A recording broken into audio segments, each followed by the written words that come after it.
honra estar aqui com o Felipe. Felipe é um amigo, antes de qualquer coisa, e um amigo que me inspira e que me faz ter esperança a respeito da liderança jovem desse país.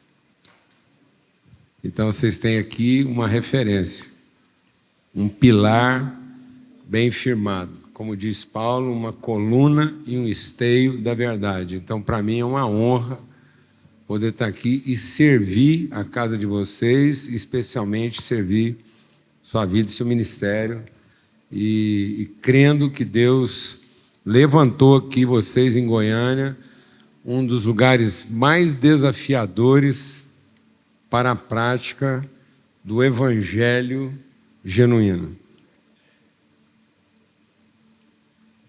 E seguramente um dos maiores índices de presença cristã per capita do planeta. Se a gente juntar toda a população que confessa Jesus Cristo como Senhor e Salvador, nos seus vários segmentos romanos ou protestantes, seguramente nós temos um dos maiores per capitas de confissão de fé cristã do mundo. E, no entanto, está entre as 10 cidades mais desiguais do planeta. Se Goiânia fosse um país, era o segundo país mais desigual do mundo.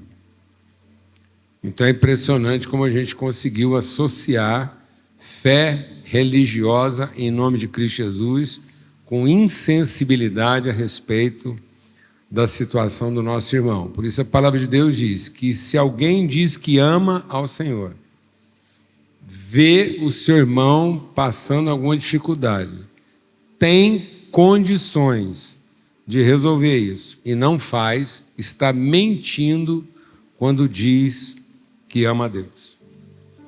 E por isso vim aqui compartilhar com vocês, no mês que é dedicado à conscientização e ao combate ao suicídio, tem um pouco a ver com essa introdução e com aquilo que eu acho que é a relevância do ministério de vocês aqui para a vida dessa cidade e o que pode emergir daqui dessa cidade como referência, não só para o Brasil, mas para o mundo. Porque eu creio que talvez, seguramente, dentro daquilo que tem sido a nossa experiência e todo o trabalho que a gente tem desenvolvido ao longo aí, mais de 10 anos, nessa conscientização do suicídio, talvez a palavra-chave para a gente começar essa conversa seja coerência. E eu vou apenas introduzir o assunto, eu quero deixar aqui instigar as reflexões que virão a partir daqui durante esse mês. Amém? Então eu não vim aqui para pregar, fechar um assunto, mas começar uma conversa de conscientização, já que é o mês da conscientização. Ok? E aí eu queria ler com vocês o que está lá em Mateus,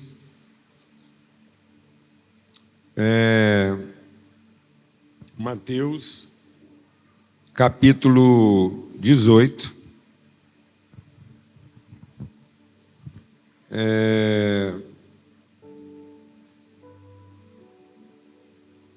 Diz assim, verso 1, naquele momento os discípulos chegaram a Jesus e perguntaram: quem é o maior no reino dos céus?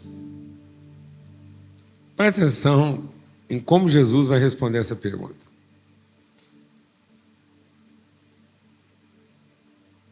E veja se de alguma forma, alguma coisa muito atrapalhada não está acontecendo na nossa cabeça. Dentro daquilo que são os modelos que nós estamos praticando, a forma como nós estamos traduzindo a nossa fé. Avalie agora, você como cristão, confessando a Cristo como Senhor, mensageiro do reino, seja honesto. Quais são os parâmetros que a gente usaria para responder essa pergunta. Quem você acha que seria uma pessoa considerada importante, relevante e digna de ser chamada uma pessoa grande no contexto de ser representante do Evangelho do Reino?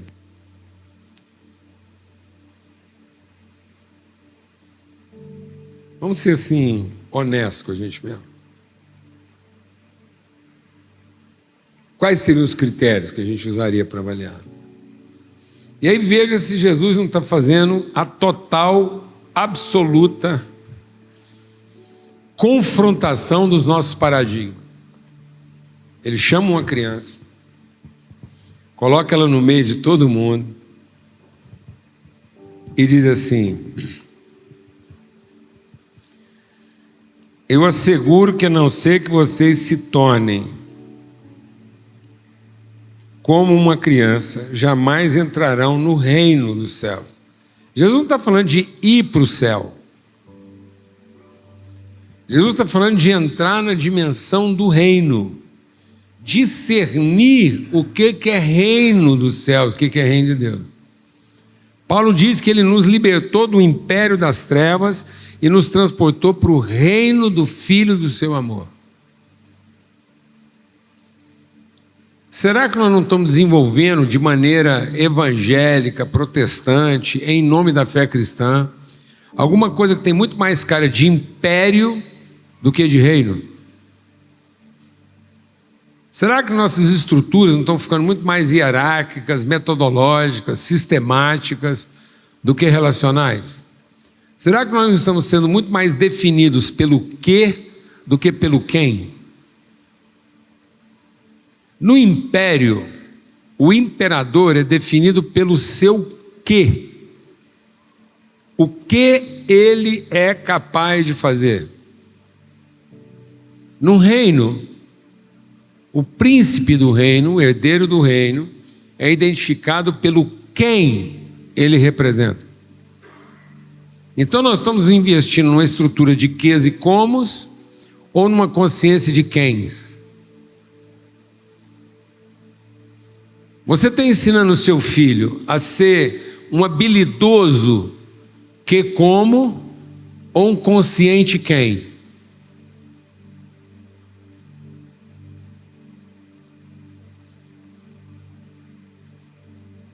Você está dizendo para o seu filho que ele só vai ter futuro na vida se ele for capaz de realizar o que e como a sociedade espera que ele realize, para que ele seja reconhecido na sua capacidade, ou desde pequeno ele está sendo ensinado a ter consciência a respeito de quem ele é e quem ele representa. Quem tem que ter poder e capacidade é escravo. Quem tem que ter consciência de identidade é filho. Escravo trabalha numa relação de poder, filho trabalha numa relação de autoridade. Filho não tem que ter poder, tem que ter autoridade. E autoridade é a consciência do quem, poder é a expectativa do como.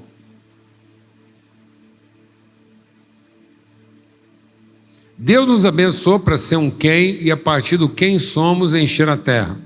O diabo nos atraiu da consciência de quem somos e ele disse que o nosso futuro estaria garantido a partir do que fizéssemos. No dia em que você fizer, então você será. E Deus disse: eu abençoei você para que qualquer fazer seu revele quem você é.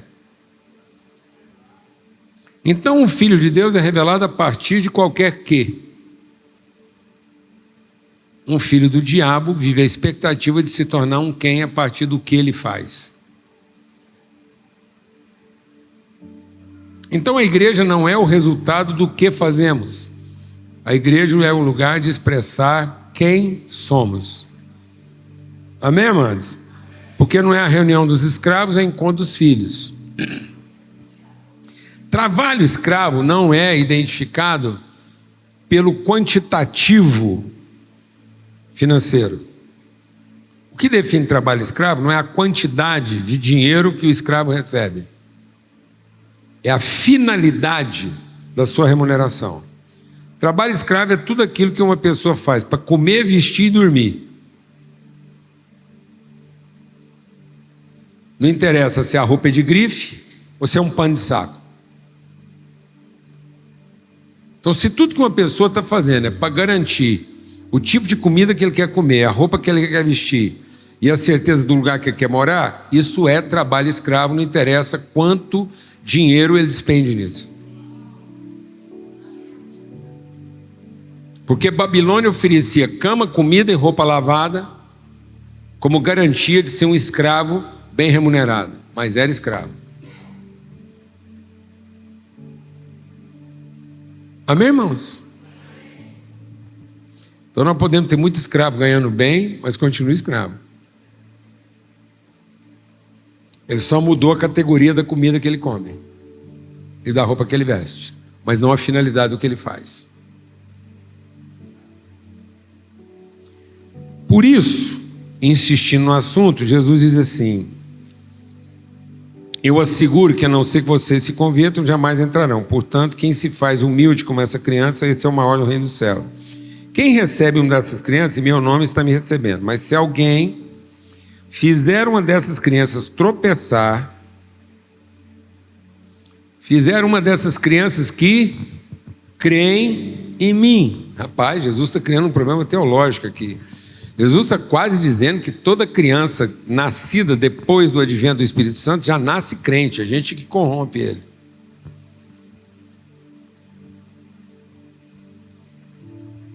Amém, irmão?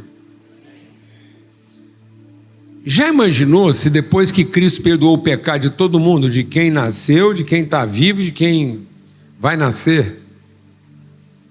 Porque o sangue foi derramado para perdão de todos.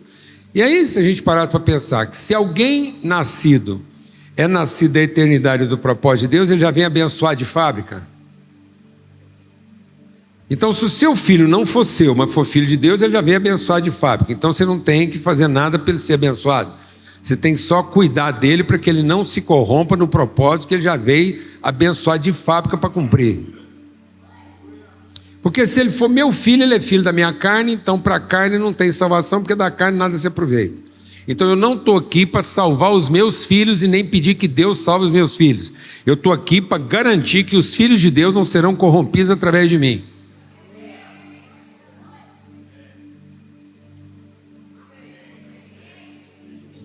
Amém, irmãos?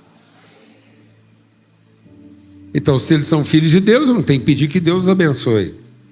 Eu tenho que pedir que Deus me oriente para não desviar eles da bênção que eles já vieram cumprir aqui na terra. Glória a Deus. Agora, se eles, não for se eles forem meus filhos, não tem salvação, porque eles são filhos da carne, e da carne nada se aproveita.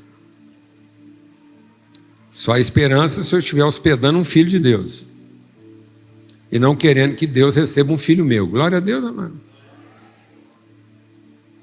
Por que a gente está conversando sobre isso? É porque diz assim: aquele que fizer tropeçar algum desses pequeninos, era melhor amarrar no pescoço dele uma pedra de moinho e jogar ele no mar.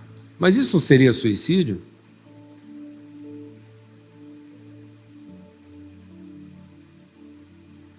E aí?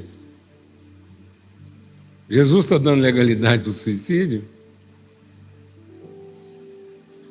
Por que eu estou tocando nesse assunto, amados? Pelo seguinte: uma das coisas que nós precisamos compreender sobre suicídio hoje é que a gente tem a tendência de transformar tudo em dogma religioso. E aí a palavra de Deus diz que os suicidas não entrarão no reino dos céus. E talvez nós não estamos tendo a sensibilidade necessária para perceber que muita gente que está tirando a vida hoje em dia não é porque ele quer morrer como quem está se suicidando. É a forma que ele encontrou de dizer que ele não quer viver o que nós estamos propondo como vida.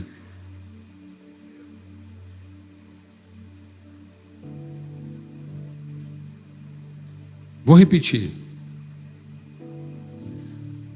Talvez, só considere essa possibilidade. Muitas das pessoas que aparentemente estão tirando a própria vida não queriam morrer, Eles só não querem viver o que nós estamos chamando de vida, porque isso não faz sentido. Há uma grande chance, e isso já vem sendo comprovado pela ciência, de que a grande maioria daqueles que estão tirando a própria vida hoje em dia são pessoas que vêm sendo escandalizadas ao longo da sua vida, como crianças para quem se colocou uma pedra de tropeço. A forma como nós estamos significando a vida não faz sentido. Por isso eu vou te dar um dado científico, para você entender o que nós estamos querendo iniciar na conversa aqui. Os dois segmentos da sociedade onde o suicídio cresce de forma exponencial é a partir dos 70 e até 30. Então a população que mais se suicida é acima dos 70 anos e até os 30. Por quê? Porque algumas pessoas acima dos 70 estão vivendo processo de solidão, abandono, falta de significado e não vê mais propósito na vida. E estão entendendo que não há sentido em continuar vivendo a vida que viveram. Quando essa população faz isso, quem ela afeta? Quem é o cara de 30 em relação ao cara de 70? É o filho do filho. É a promessa de Deus que dizia o quê? Bem-aventurado é o homem que verá seus filhos e os filhos de seus filhos. Então nós estamos produzindo um escândalo no processo da geração, porque nós achamos que a bênção era para Abraão, para Isaac e para Jacó individualmente. Não era. A bênção era para o processo relacional gerado a partir de uma conclusão bem-sucedida da paternidade. A partir do momento que nós estamos vivendo uma sociedade de órfãos, e uma sociedade de órfãos entra em colapso na velhice, nós estamos produzindo uma sociedade de ansiosos e depressivos. A América é a campeã mundial de depressão. E o Brasil é o campeão mundial de ansiedade. Por que será que o Brasil é o campeão mundial de ansiedade? Porque tem uma cultura ocidental americana como referência de vida que é campeão mundial de quê? De depressão. E por que depressão? Porque investiu num modelo que nós queremos imitar e que chegou no fim, ficou provado que não deu certo porque não promoveu as relações. Só promoveu a solidão. Aí nós temos uma coisa que no Brasil agrava, porque nós somos o campeão mundial de ansiedade associado com o fato que nós somos o campeão absoluto. Nós somos a maior quantidade absoluta de dementes no mundo. Então nós estamos gerando uma velhice demente e uma juventude ansiosa. Qual pode ser o resultado disso? O desespero da vida. Porque a vida passa a não ter sentido. Os 3 piores países do mundo para a saúde mental são, em ordem, Brasil, África do Sul e Reino Unido. Por que países que reúnem uma certa qualidade de vida, seja natural ou econômica, representam o pior lugar do mundo para a saúde mental? Porque as relações de família não estão funcionando e nós estamos produzindo uma orfandade quando ela não deveria acontecer. Tiram a própria vida hoje no mundo cerca de 700 mil pessoas registradas. Então, por ano, 700 mil pessoas estão tirando a vida. Isso é o que é registrado. Só que acontece o seguinte: boa parte dos suicídios não é catalogado, não é registrado como suicídio. Porque as famílias, principalmente abastadas, não querem registrar isso na forma de suicídio. Então, muito provavelmente, o índice passa de 700 mil para mais de 1 milhão de suicídios por ano, onde mais de 70% são jovens até 30 anos. E aí você deve pensar, bom, deve ser por conta de uma condição de pobreza, miséria, fome, doença, desespero. Não. A grande maioria desses 70% de jovens que estão tirando a vida no mundo são de classe média, média alta. Então esse povo está tirando a vida por desespero ou por falta de propósito?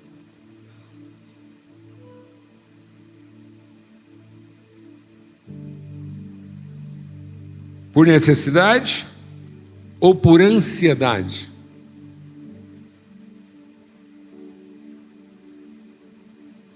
Goiânia é um dos maiores índices do Brasil por morte violenta entre jovens.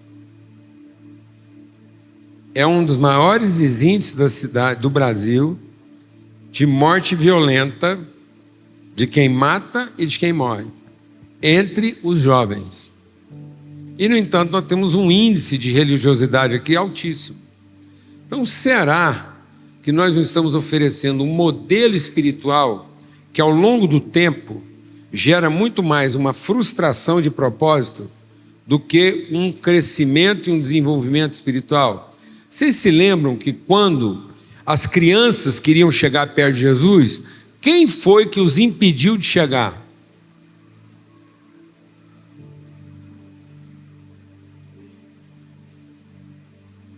Foi o capeta, mano? Não, foi o organizador do culto.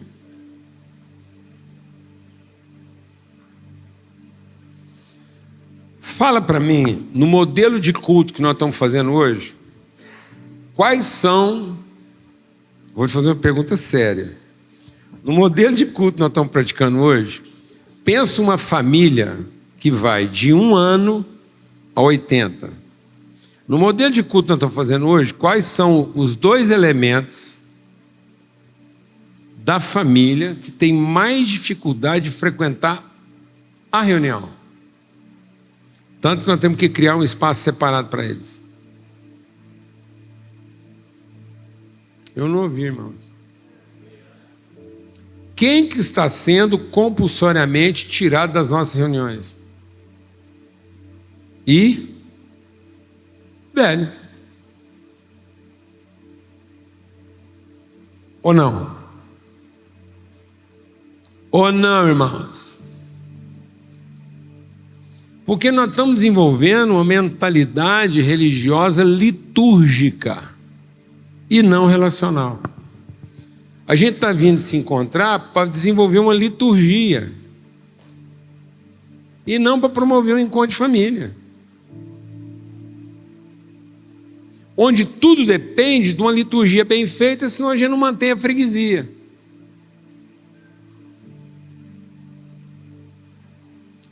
Qual é o único lugar que você consegue frequentar apesar da comida ser ruim? Restaurante, bar, lanchonete ou almoço de família no domingo?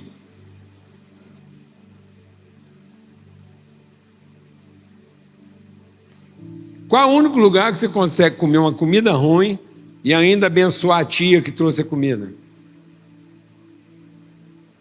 Você frequentaria o restaurante da tia Dolores se a comida fosse ruim? Mas numa reunião de família você consegue comer a comida ruim da tia Dolores só para deixá-la feliz? Então será que a gente conseguiria ser uma igreja que frequentaria uma reunião ruim só para abençoar os irmãos e todo mundo se sentir bem?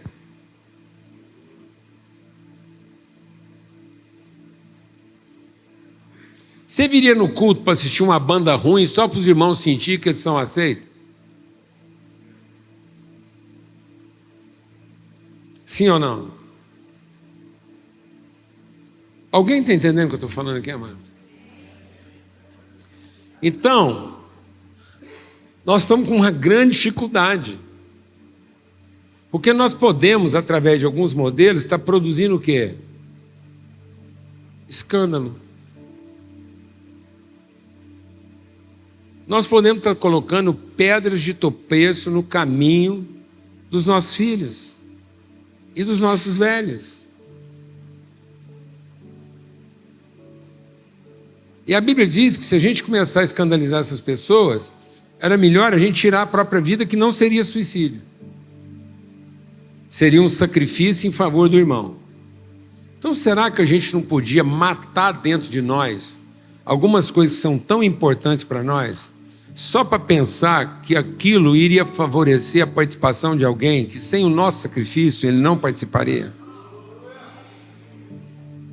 Será que nós não podemos começar a colocar algumas pedras no nosso pescoço, sem cometer suicídio?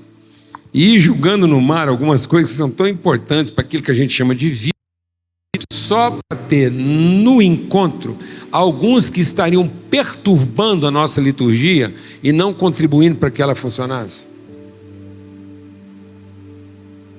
Eu queria terminar apresentando 2 livros aqui que falam um pouco sobre isso. Um é O Lugar Mais Seguro da Terra, eu acho que já está até com a edição esgotada, mas lá no Jesuscope, isso aqui foi um trabalho feito, que a gente teve a participação de incentivar essa publicação, os irmãos do Jesuscope, que buscaram o direito de reeditar esse livro, e a gente tinha um entendimento que esse livro podia abençoar muito a vida da igreja, que tem tudo a ver com essa perspectiva de suicídio que a gente queria trazer para vocês aqui hoje. Beleza? Pensar a questão do suicídio não de uma forma de uma patologia, de uma doença, mas de alguma coisa que pode estar mais entranhada na nossa cultura e crescente na nossa cultura, em função de alguns padrões de comportamento que nós temos adotado. Por isso é o lugar mais seguro da terra. Será que nós não poderíamos tornar nossas relações mais seguras a ponto de alguém não querer ficar fora dela, tirando a própria vida? Porque ele entendeu que é na comunhão que ele está seguro para enfrentar seus problemas. Ele teria nesse ambiente de comunhão o lugar para tratar seus erros e não ser aprovado nos seus acertos.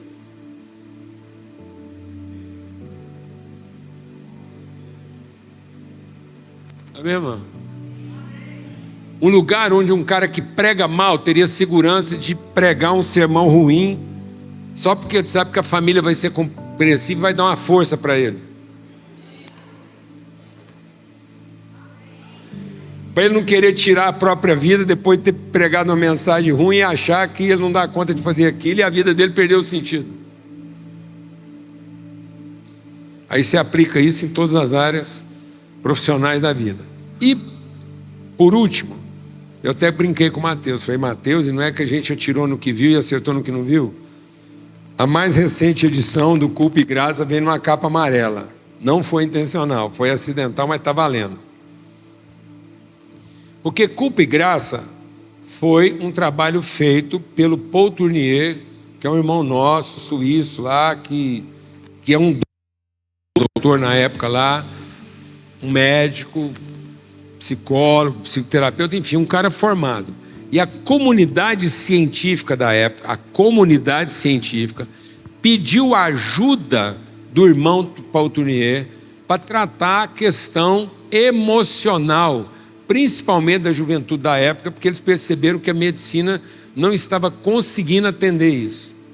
E aí ele fez um trabalho científico, que aqui no Brasil foi primeiramente publicado pela ABU e depois essa publicação foi adotada pela Ultimato. E aí a gente queria muito trazer esse material para esses dias, até entendendo essas questões emocionais do suicídio, do desespero, da culpa. E aí a gente fez um esforço de novo numa publicação compartilhada entre a Ultimato e a Saio Editora, e esse material está disponibilizado. Por que eu quero encerrar com o testemunho do Paul Tournier? É porque nos capítulos de abertura do Culpa e Graça, e aí você vai ver como que a culpa está ocupando o lugar da responsabilidade. Muitos jovens hoje não estão querendo assumir responsabilidade porque eles estão vivendo a culpa de não dar errado. Então não é só na forma de alguém que se suicida tirando a vida, é a forma de quem progressivamente está se suicidando, se isolando onde ele poderia ser protagonista. Então tem muito suicídio ministerial, vocacional hoje dentro da própria igreja, porque o cara às vezes pensa que só vai ter lugar quem tiver capacidade, e como ele não viu ainda nele capacidade, ele não consegue assumir a responsabilidade. E aí o Paul Tournier vai tratar, o primeiro ponto que ele vai tratar ele começa o assunto da culpa como a gente começou a nossa reflexão aqui hoje. Falando sobre quem? As crianças. E ele diz uma coisa interessante, ele diz assim: tudo que você vê na natureza, todo o processo de desenvolvimento da natureza, acontece através de elementos de transgressão. A semente transgride o solo, a raiz transgride o solo, o germe transgride a casca, o caule transgride o solo, o ramo transgride o tronco, o fruto transgride o ramo. Você só nasceu porque um espermatozoide foi colocado dentro do ventre da sua mãe à custa de quê? Transgressão. Para sair do Egito teve que ter a transgressão do Mar Vermelho, e para entrar na Terra Prometida teve que ter a transgressão. Só que toda vez que a gente usa a palavra transgressão, a gente já pensa num delito. Sendo que os primeiros cristãos foram chamados de quê? Aqueles que vieram perturbar, que vieram transgredir. Você não vai conhecer a perfeita, boa e agradável vontade de Deus se você for um conformado. Mas você só vai conhecer a perfeita, boa e agradável vontade de Deus se, sendo transformado no seu entendimento, você transgredir a forma natural de pensar. E muitas vezes a igreja não está produzindo o ambiente para a transgressão, ela está reforçando o ambiente da conformidade. Então isso gera uma neurose, uma patologia, isso é um escândalo. Se tem uma coisa que escandaliza a formação do ser que Deus quer formar, do homem pleno, é a conformidade. Por isso que quando Jesus chegou aos 12 anos de idade, e que ele vai deixar de ser criança para ser adulto, Jesus intencionalmente opera uma transgressão. A primeira pessoa que reclamou da transgressão de Jesus foi Maria. Como é que você está fazendo isso com a gente? Sendo que Maria não percebeu que se havia um delito, era o dela, e não Jesus de ter ficado no templo. E aí Maria quer lavar a culpa dela de ter esquecido um menino de 12 anos no templo, e só lembrar depois de 3 dias, porque achou que algum irmão da igreja, ou algum ministério infantil, ou algum parente crente, ia estar cuidando do filho, que era a responsabilidade dela. Ela lavou a culpa na transgressão do filho. Quase não acontece isso hoje em dia, quase não tem. E só lembrando que tem filho depois que passou o prazo, que ele já podia estar morto, porque 3 dias é para estar morto. E depois ainda quer culpar quem? A criança. Só porque ela, inconforme com aquela realidade, ela está dando sinais de quê? De transgressão. E muitas vezes aquilo que você está chamando de rebeldia lá na sua casa são os sinais de uma criança saudável que está dando sintomas de quê? De transgressão. E aí, na medida em que a transgressão dele é tratada com culpa e condenação, ele vai se tornar um delinquente. Então nós estamos formando uma delinquência porque não estamos tendo ambiente para o transgressor. Aí nós escandalizamos o transgressor que quer invadir uma reunião, que é refratária a ele, porque nós não conseguimos conviver com a transgressão das crianças num ambiente solene, onde os adultos só conseguem aprender com silêncio.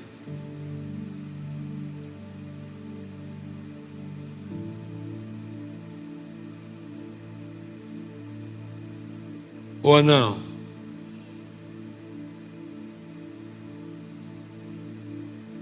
Está vendo como é que a gente não consegue conviver com a transgressão? Aí o que a gente faz? Reprime.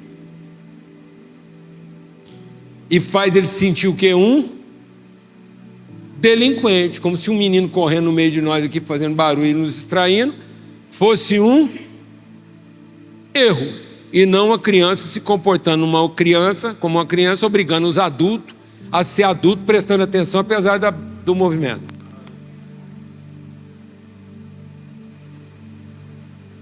Amém, irmãos?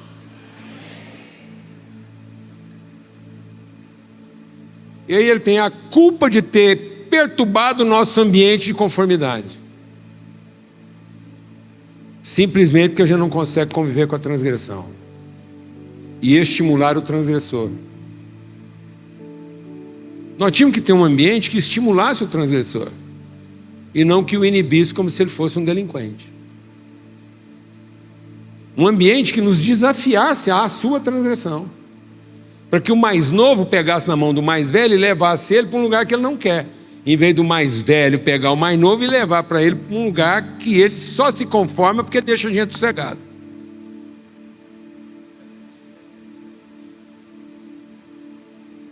Porque a Bíblia diz que é o mais novo que vai pegar na mão do mais velho e levar ele para um lugar que ele não quer. Aí a gente, para ter o lugar que a gente quer, pega na mão do mais novo e leva para ele para um lugar que ele tem que se conformar. Eu falei lá na nossa congregação que eu vou organizar um ministério infantil lá como ele tinha que ser. A gente monta um parque infantil só com piscina de bolinha, pula-pula. Os meninos vêm para a igreja se divertir. E aí no ministério infantil nós vamos pôr todos os pais, eles aprender a contar as histórias em casa que eles querem que a gente conta na igreja, enquanto eles gastam 6 dias contando as histórias que não prestam. E aí eles querem que a gente resolva aqui 1h30 o problema que eles criaram em 6 dias. Eles ficam 6 dias pagando alguém para enfiar porcaria na cabeça dos meninos, depois quer que a gente resolva o problema em 1h30. Não, deixa os meninos vir para a igreja para se divertir e mete os pais no departamento infantil, ministério infantil lá, para eles aprenderem a contar a história que eles estão pagando nós para contar para eles. Papo reto, amados.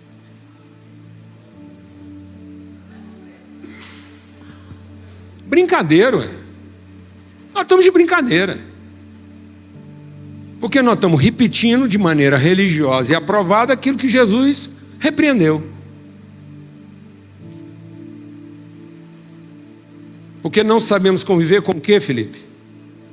O que você mais sofreu na sua vida, Felipe? Desde que você é moleque. Porque você é um que, Felipe? Um transgressor. E foi delinquente porque alguém disse que a sua transgressão era o quê? Errada. E até hoje, Felipe, o esforço é de quê? De ajudar você a ser um transgressor cada vez melhor ou enquadrar você na expectativa daquilo que as pessoas querem receber de você? Seja honesto. É simples assim, amados.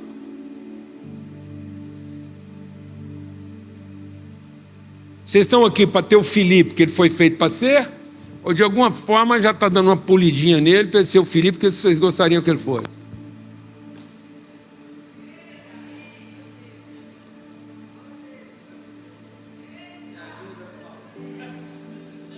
E ele nem me pediu fazer isso.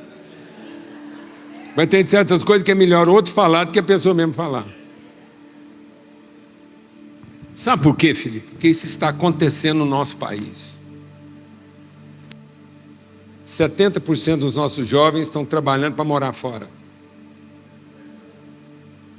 Sabe para quê? Para ser escravo de luxo lá. Comer, dormir, vestir bem e não ter quem enche a paciência. Mas também eles vão ter vez, mas não vão ter voz. Estão pagando a conta de ter vez e não ter voz. Sabe por que eles vão deixar de ser?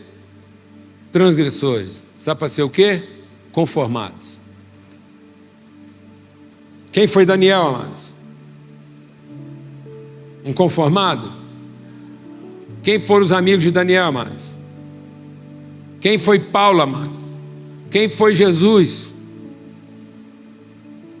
Quem foi Davi? Conformados? Não, amados. E quando você gera um delinquente, você pode gerar um delinquente de duas espécies. O delinquente tímido. Timidez é uma delinquência. Timidez é aquele que não quer assumir a responsabilidade da transgressão e se esconde na desculpa de ser polido. Mas no fundo o tímido é um irresponsável, porque ele está percebendo o problema e não quer se envolver para não assumir a culpa do erro. É delinquente. Ou ele assume a delinquência da violência. Então, ou ele é delinquente porque ele é violento e é um opressor, ou ele é delinquente porque ele é um tímido e não quer assumir a responsabilidade. Então, hoje nós temos um punhado de líder que poderia ser um transgressor, mas que foi para o lugar da timidez, é delinquente. E temos um punhado de outros líderes que podiam ser transgressores, mas assumiram a posição de ser o quê? Tiranos, imperialistas, dominadores de gente, que não sabem resistir à opressão deles.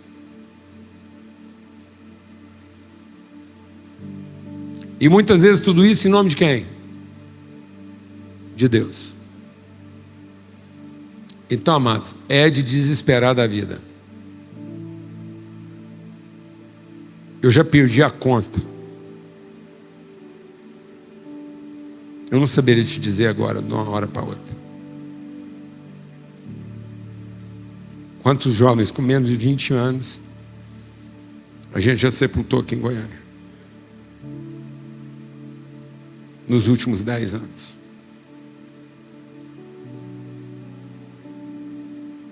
Teve um ano que só na semana foram 3.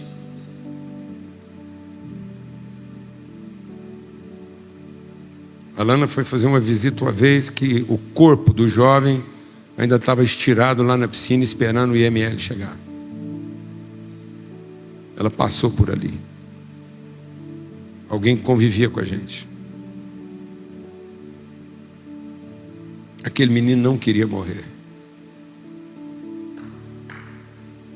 Eu sei disso, eu convivi com ele. Ele nunca quis morrer. Ele simplesmente não aguentou mais chamar de vida o que nós estávamos chamando de vida.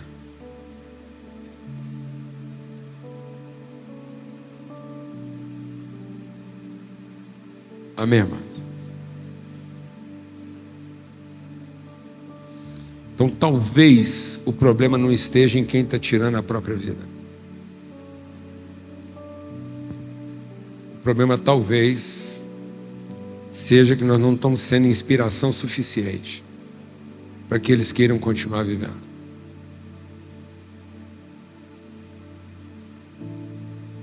Por isso que Jesus diz que talvez o problema não esteja com aqueles que estão tropeçando nas pedras e caindo.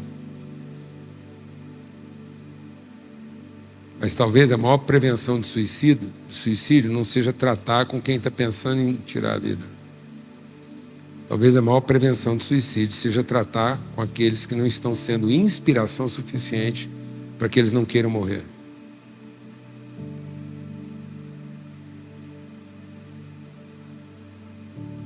Porque o mundo geme como quem tem dores de morte, à espera que os filhos de Deus se revelem. E às vezes não estamos tratando o problema no lugar errado.